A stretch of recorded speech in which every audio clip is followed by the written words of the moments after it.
Ciao a tutti, oggi parleremo di colori ad olio, parleremo dei tubetti classici, parleremo di pigmento puro, faremo qualche breve cenno storico sull'invenzione dell'olio e poi faremo un piccolo test per confrontare tutti i colori che abbiamo visto.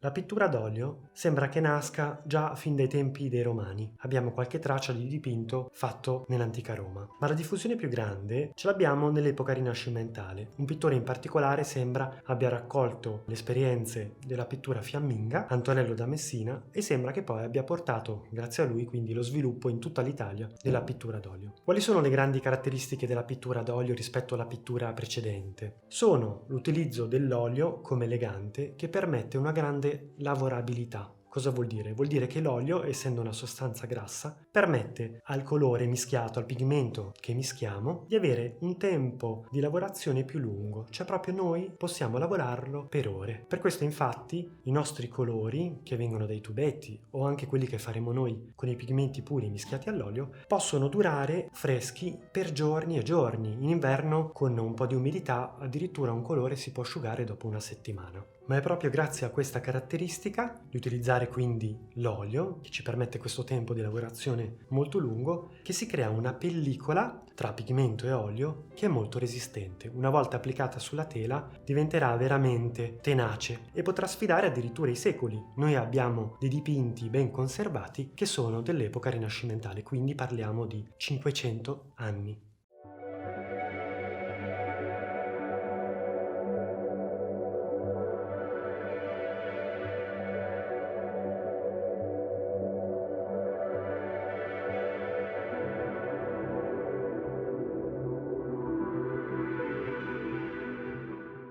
Andiamo a vedere adesso qualche caratteristica dei nostri tubetti e dei nostri pigmenti. I colori ad olio si possono trovare sotto forma di tubetti piccoli, come quello che stiamo vedendo, che sono molto maneggevoli, oppure in formato medio, oppure in un formato molto più grande, e questo è ideale per dei colori che usiamo molto frequentemente. Passiamo adesso invece al pigmento puro, che è un tipo di colore diverso, è la polvere grezza, questo è un formato medio e questo invece è un formato grande. Quali sono le differenze fra un colore economico e uno meno economico? Vediamole subito. Sicuramente lo svantaggio più grande di un colore economico ad olio è la quantità di colore rispetto all'olio contenuto. Spesso infatti l'olio eccede e ci ritroveremo quindi a fare una pennellata estremamente diluita, che farà sembrare il colore quasi trasparente. Adesso andiamo a vedere invece un tipo di tubetto di una fascia di qualità più alta. Ecco, questo tipo di tubetti possono essere di una buonissima qualità, sono due marche differenti e il vantaggio di questo tipo di colore è che hanno un'alta coprenza e ciò vuol dire che quando lo stendete è sicuro che il colore che applicate rimarrà sulla tela e non sarà troppo fluido, troppo diluito. Cioè diciamo che fa un po' di più quello che volete. Sia questa marca che questa sono ottime, ma ce ne sono anche molte altre in commercio. Entrambi i colori, sia quelli più costosi che quelli più economici che abbiamo visto prima, offrono un'ampia gamma di colorazione, quindi potete trovare qualsiasi tipo di colore, che vanno dal bianco fino al nero. Ovviamente questa gamma di colori è molto più costosa. In questo caso abbiamo un prezzo che varia in base al gruppo di appartenenza del pigmento. Questo cosa vuol dire? Che se ci troviamo un colore come questo, come il bianco, che è una serie 1, questo vuol dire che il nostro prezzo può avere una base di partenza abbastanza accessibile. Però, se ci facciamo caso, ci sono gruppi, serie di colori che possono essere 4 o 5, quindi il massimo livello, che possono costare anche 4-5 volte di più di un colore normale. Quindi bisogna prestare attenzione a questo tipo di colori di buona qualità perché i prezzi possono essere veramente alti. Adesso andiamo a vedere invece il pigmento puro. Che cosa sono i pigmenti puri? Non sono altro che delle polveri colorate. Abbiamo qua un rosso e abbiamo qua un giallo. In particolare abbiamo un rosso di cadmio chiaro e un giallo cadmio scuro. Quali sono le caratteristiche interessanti di questo tipo di colori? Anzitutto l'altissima qualità, meglio di così non c'è, ovvero abbiamo una colorazione potentissima, niente quindi da invidiare a tutti i nostri tubetti anche più cari. Quando decidete di usare un colore come questo, che sia un giallo o che sia un rosso, veramente vedrete quel colore sulla tela e sarà brillantissimo. Un altro vantaggio è che questo tipo di colore lo puoi diluire come vuoi. Se decidi di farlo più corposo, allora metti meno olio, perché è con l'olio che li diluiremo, essendo colori ad olio. Se ne mettiamo poco di olio, avremo un colore più corposo. Se ne mettiamo tanto, avremo un colore più fluido. Questa è la base di ogni colore. Ciò vuol dire che possiamo usarli anche in futuro per fare altri colori, per fare per esempio gli acrilici, ovvero usando un legante acrilico e utilizzando questa base otterremo anche questo tipo di colori, cioè gli acrilici. Ma adesso occupiamoci comunque di olio, colori ad olio. Mischieremo questa base con dell'olio di lino e otterremo i nostri colori ad olio con i pigmenti puri. Un ultimo vantaggio importantissimo dei pigmenti puri è il fatto che ci dura tantissimo nel tempo. Il tubetto può essere che ha dentro dell'aria, può essere che è chiuso male, può essere che ha qualche buco e quindi magari nel giro di qualche mese o se siete fortunati qualche anno va a finire che quando lo riandate a toccare è un po' duro e a quel punto lancio nella spazzatura. Invece il pigmento puro, essendo una polvere, ci permette di tenerlo come vogliamo, chiuso nel nostro barattolino e lo troveremo così, secondo me, per sempre. Quali sono i difetti di questo tipo di colore? I difetti principali sono che non sono molto comodi, soprattutto se dobbiamo spostarci, soprattutto se dobbiamo usarli in uno spazio piccolo, possono essere molto svantaggiosi e essendo molto forti come colori possono sporcare tutto in pochissimo tempo. Adesso andiamo a vedere come si possono preparare i pigmenti puri con dell'olio di lino. Facciamo un piccolo test. Partiamo con la nostra polvere, apriamo il nostro barattolo di blu oltremare, lo prendo con una spatolina e lo poggio sulla tavolozza. Come vedete questo è un bellissimo colore blu oltremare, uno dei colori più belli, penso che ci siano. Andiamo a metterne un pochino di più, non troppo perché comunque ha una grande resa. Essendo un pigmento puro siete sicuri che tutto quello che fate poi avrà una colorazione incredibile. Chiudiamo il nostro barattolo per sicurezza, che non ci cada e non ci vada a sporcare tutto. E non ci rimane che prendere l'olio di lino, lo andiamo a versare sulla nostra montagnetta e con la spatolina ancora cominciamo a lavorarlo. Cosa facciamo? Prendiamo il colore ad olio che si è venuto a formare, come vedete piano piano, lavorandolo, piano piano si viene a creare. In questo caso mi sono accorto che tirando il colore è rimasto un po' secco. Allora aggiungiamo un po' di olio. Qualche goccia sarà sufficiente.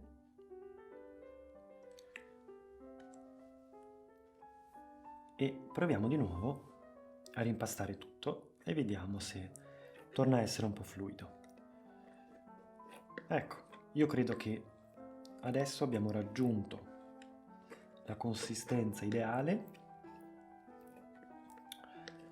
Lo tiriamo, lo raggrumiamo, ecco, e adesso ce lo ritroviamo ben formato qua nel mezzo.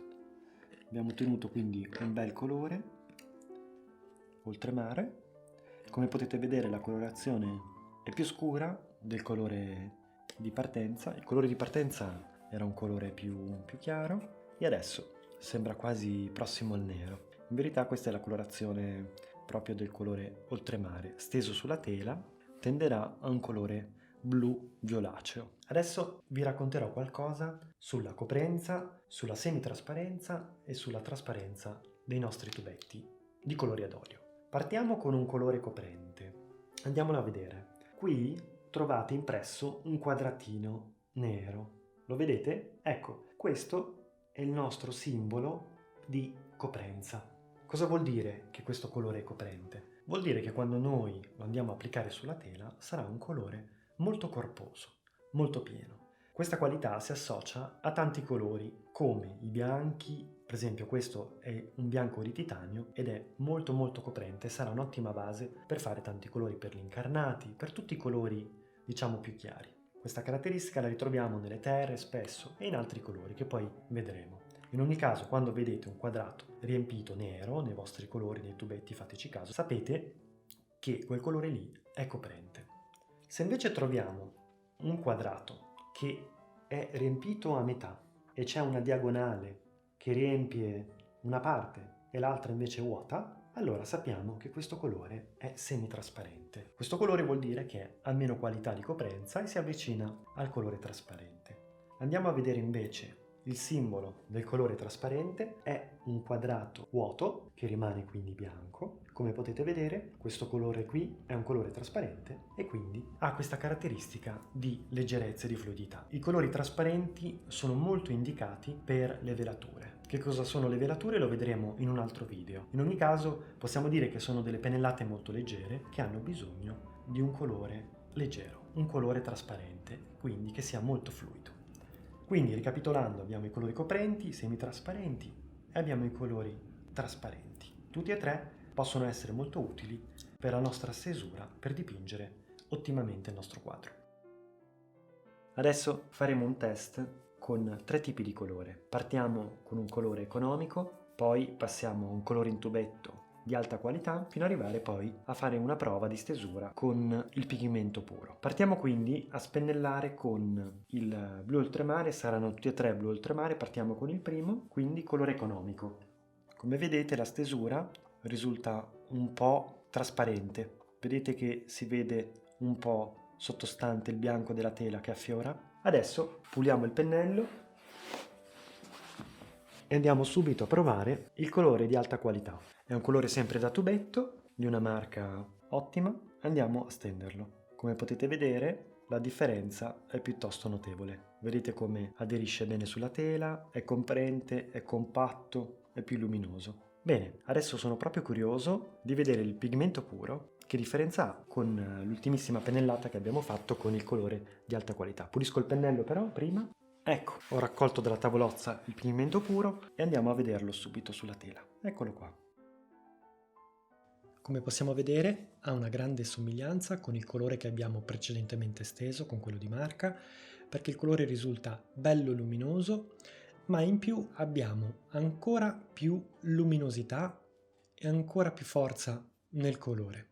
Come vedete è un bel blu molto acceso, potente, e un grande vantaggio che abbiamo con la stesura del nostro pigmento puro rispetto al colore di marca buono è il fatto che possiamo noi stessi decidere che tipo di consistenza abbia il nostro colore. Se lo vogliamo più denso, allora metteremo meno olio e lo utilizzeremo per una pittura più di impasto. Se invece abbiamo bisogno di più trasparenza, per esempio per fare delle velature, allora possiamo aggiungere più olio nell'impasto del nostro colore e le nostre pennellate saranno ancora più fluide.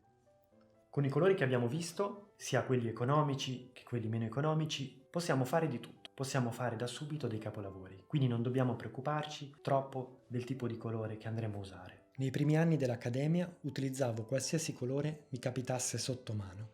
Non facevo quindi nessuna differenza fra un colore più pregiato e uno meno. Adesso infatti vi farò vedere una carrellata di dipinti che sono stati creati proprio in quegli anni dell'accademia.